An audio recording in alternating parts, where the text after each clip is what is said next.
واقعہ کربلا میں رسول اللہ صلی اللہ علیہ وآلہ وسلم کے نواسے اور ان کی آل اولاد کو کیسے مظلومانہ شہید کیا گیا، اس بات سے تو ہم سبھی لوگ واقف ہیں، کیونکہ ہم بچپن سے ہی یہ حالات و واقعات سن کر بڑے ہوئے۔ مگر افسوس کہ آج بھی ہم میں سے زیادہ تر لوگوں کو اس حقیقت کا اندازہ ہی نہیں ہے کہ واقعہ کربلا دراصل تھا کیا، یہ ہوا ہی کیوں تھا، اس کے پیچھے ایسی کیا وجوہات تھی کہ نبی کریم صلی اللہ علیہ وآلہ وسلم کی سالوں کی محنت کو صرف 50 سال کے بعد ہی اس مقام پر پہنچا دیا گیا کہ صحابہ کرام اور ان کی اولادیں موجود ہیں، مگر امام حسین علیہ السلام اور ان کے خاندان کو یعنی نبی کریم صلی اللہ علیہ وآلہ وسلم کے اہل بیت کو اس طرح سے بے دردی سے مظلومانہ طور پر شہید کر دیا جائے۔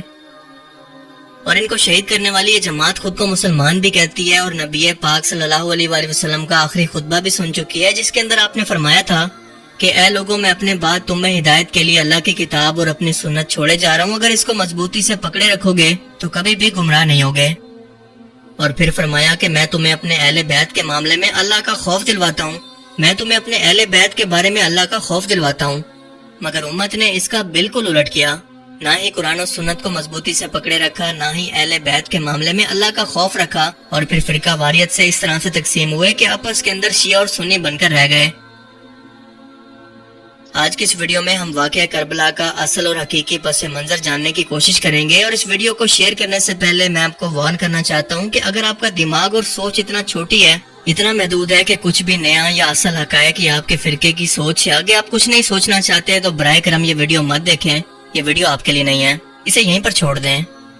لیکن اگر آپ سچ جاننا چاہتے ہیں تو آخر تک اس ویڈیو کے ساتھ جڑے رہیں، اور یہ ٹاپک کیونکہ بہت بڑا ہے اور ایک ویڈیو کے اندر اسے ایکسپلین کرنا سمندر کو کوزے کے اندر بند کرنے کے برابر ہے، لیکن میں نے پوری کوشش کی ہے کہ آپ کو تمام اہم ترین حقائق کے ساتھ پوری تاریخ سمجھا سکوں، اور وہ بھی آسان سے آسان الفاظ میں۔ تو چلیے شروع کرتے ہیں۔ حضرت ابراہیم علیہ السلام نے اللہ کے حکم پر اپنی بیوی حضرت ہاجرہ اور اپنے بیٹے اسماعیل علیہ السلام کو مکہ کے ویران پہاڑوں کے اندر اللہ کے بھروسے پر چھوڑ دیا۔ پیاس کی شدت سے اسماعیل علیہ السلام نے جب پانی مانگا تو حضرت ہاجرہ بے چین ہو کر صفا و مروہ پہاڑی کے چکر لگاتی ہیں، اور اسماعیل علیہ السلام زمین پر اپنی ایڑیوں کو رگڑتے ہیں، جس سے زمزم کا چشمہ جاری ہوتا ہے۔ یہ دونوں ماں بیٹا اسی پانی کے چشمے کے پاس پڑاؤ ڈال کر یہاں پر رہنے لگتے ہیں۔ کچھ وقت کے بعد یہاں سے کچھ قافلے والوں کا گزر ہوتا ہے، اور وہ یہاں پر صحرا کے اندر خشک پہاڑوں کے درمیان ایک پانی کا چشمہ دیکھ کر یہاں پر آباد ہو جاتے ہیں۔ یوں آہستہ آہستہ مکہ شہر آباد ہونے لگتا ہے، جس کے اندر حضرت اسماعیل علیہ السلام کی اولاد کے علاوہ کئی اور مہاجر بھی شامل تھے۔ اب حضرت اسماعیل علیہ السلام کی نسل سے رسول اللہ صلی اللہ علیہ وآلہ وسلم کیسے تشریف لائے، یہ سمجھنے کے لیے میں نے کئی دن لگا کر یہ سلسلہ نسب ترتیب دیا ہے، تاکہ آپ کو بہتر طور پر سمجھا سکوں۔ آپ صلی اللہ علیہ وآلہ وسلم کا تعلق تھا قریش قبیلے سے، اور آپ کے خاندان کا نام تھا بنو ہاشم۔ قریش 10 بڑے قبیلوں پر مشتمل ایک طاقتور قبیلہ تھا، اور ہر قبیلے کے سردار آپس کے اندر باہمی مشورے سے ہر طرح کے بڑے فیصلوں کو کیا کرتے ہیں۔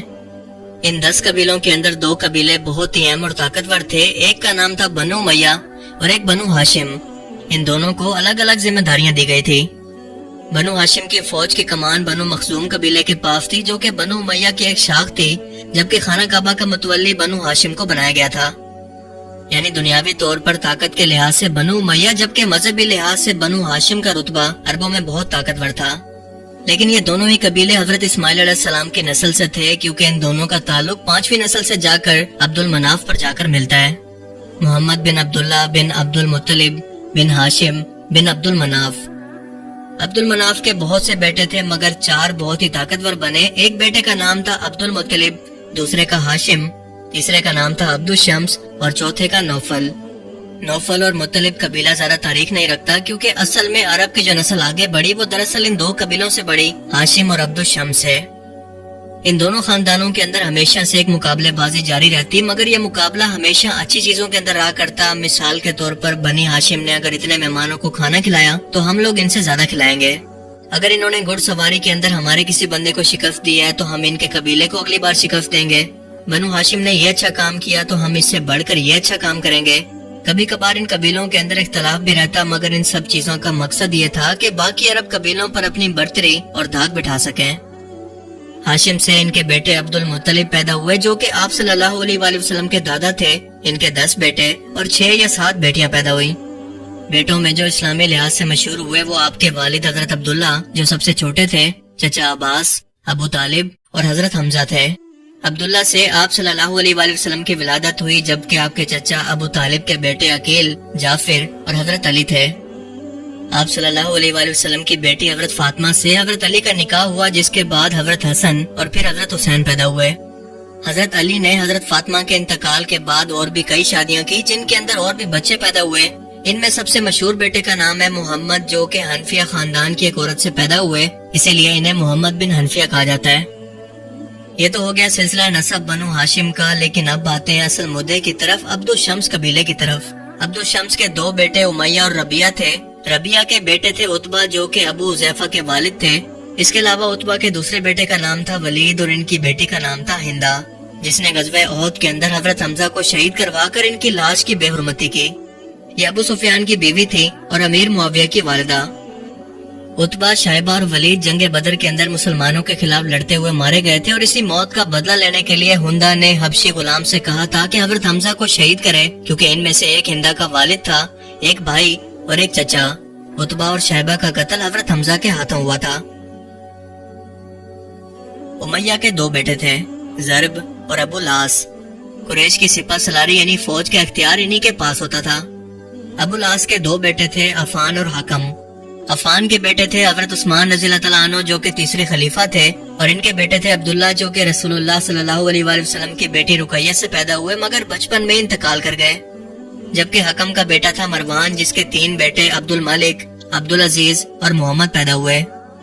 حکومت اس کے بعد عبد الملک کے بیٹے اور پھر سلمان کے پاس گئی، اور سلمان نے اعلان کر رکھا تھا کہ میرے بعد حکومت میرے بیٹوں میں نہیں بلکہ میرے کزن عمر بن عبد العزیز کے پاس جائے گی، اور اس کے بعد میرے بھائی یزید اور پھر حشام کے پاس۔ نہیں، یہ وہ یزید نہیں ہے جو کہ آپ سمجھ رہے ہیں، اسے ذرا آگے جا کر سمجھتے ہیں۔ اب آتے ہیں ضرب کی طرف، جس کے بیٹے پیدا ہوئے سہر یعنی ابو سفیان، اور ابو سفیان اور ہندا سے ان کے بیٹے پیدا ہوئے یزید، معاویہ اور بیٹی ام حبیبہ۔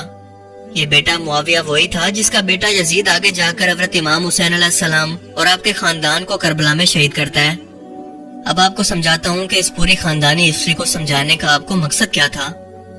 بنو ہاشم اور بنو امیہ کے اندر شروع سے ایک دوسرے کو نیچا دکھانے اور پورے عرب پر حکمرانی کی دوڑ لگی رہتی تھی، اور جب نبی کریم صلی اللہ علیہ وآلہ وسلم تشریف لائے اور اعلان نبوت کیا، اور آپ صلی اللہ علیہ وآلہ وسلم کیونکہ بنو ہاشم خاندان سے تھے، اور بنو امیہ کیونکہ اس خدائی اختیار کو کہ وہ جس کو بھی چاہے یا جس قبیلے کو بھی چاہے اس کے اندر اپنا رسول پیدا کر کے اس کی عزت کو بڑھا دے، بنو امیہ سوائے حسد اور بغض کے کچھ بھی نہ کر سکے، اور یہی بغض ان کی آل اولاد کے اندر آگے منتقل ہوتا رہا، جو کہ آخر کار واقع کربلا تک جا پہنچا، اور آخر میں خلافت کے نظام کو بنو امیہ نے تباہ کر کے اسے بادشاہت کے نظام کے اندر بدل کر اپنی حسد کی آگ کو ٹھنڈا کیا۔ پوری بنو امیہ کی تاریخ کے اندر صرف 3 لوگ ایسے گزرے ہیں جنہوں نے آپ صلی اللہ علیہ وآلہ وسلم کی شریعت پر عمل کیا، مسلمان امت کو ایک کر کے بنو امیہ خاندان کے ظلم سے انہیں بچایا، اور وہ خود بھی بنو امیہ خاندان سے تھے۔ ایک ہے حضرت عثمان بن عفان رضی اللہ تعالیٰ عنہ، جو کہ آپ صلی اللہ علیہ وآلہ وسلم کے داماد ہیں، اور آپ صلی اللہ علیہ وآلہ وسلم نے انہیں اپنی 2 بیٹیاں نکاح کے اندر دی اور مسلمانوں کے تیسرے خلیفہ بھی ہیں۔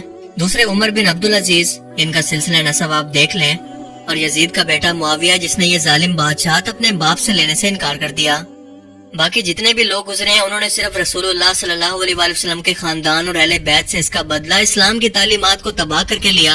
فتح مکہ تک رسول اللہ صلی اللہ علیہ وآلہ وسلم کے ساتھ جتنے بھی لوگ تھے وہ سارے کے سارے تقریباً بنو ہاشم سے تھے یا پھر مدینہ کے انصار۔ فتح مکہ تک جتنی بھی آپ صلی اللہ علیہ وآلہ وسلم کی جنگیں ہوئی وہ بنو امیہ خاندان سے تھی، جو کہ مکہ میں آباد تھا۔ یہ لوگ فتح مکہ پر معافیاں مانگ کر مسلمان ہوئے تھے، جنہیں تلقہ کہتے ہیں، اور ظاہر ہے کہ نہ تو ان کی رسول اللہ صلی اللہ علیہ وآلہ وسلم کی صحبت میں تربیت ہوئی تھی، اور نہ یہ دین کو زیادہ سمجھتے تھے، بلکہ دین کو ایک طاقت اور حکومت حاصل کرنے کا ذریعہ سمجھتے تھے، اور انہیں لگتا تھا کہ اگر وہ رسول اللہ صلی اللہ علیہ وآلہ وسلم کو اللہ کا پیغمبر اور رسول مان لیں تو اس کا مطلب ہے کہ انہوں نے بنو ہاشم کی سرداری قبول کر لی، اور یہ تو ہم کسی صورت نہیں ہونے دیں گے، کسی بھی قیمت پر نہیں۔ اسی لیے رسول اللہ صلی اللہ علیہ وآلہ وسلم کی وفات کے فوراً بعد یہ لوگ مرتد ہونے لگے، جن کے خلاف حضرت ابو بکر صدیق نے قتال بھی کیا۔ رسول اللہ صلی اللہ علیہ وآلہ وسلم کے خلاف جنگوں میں لڑنے والے جتنے بھی سردار تھے، وہ ابو جہل ہو، عتبہ یا ابو سفیان، سب کے سب کا تعلق بنو امیہ سے تھا۔ ابو سفیان بھی فتح مکہ کے بعد معافی مانگ کر مسلمان ہونے والے لوگوں میں شامل تھے، اور ان کی بیوی ہندا بھی۔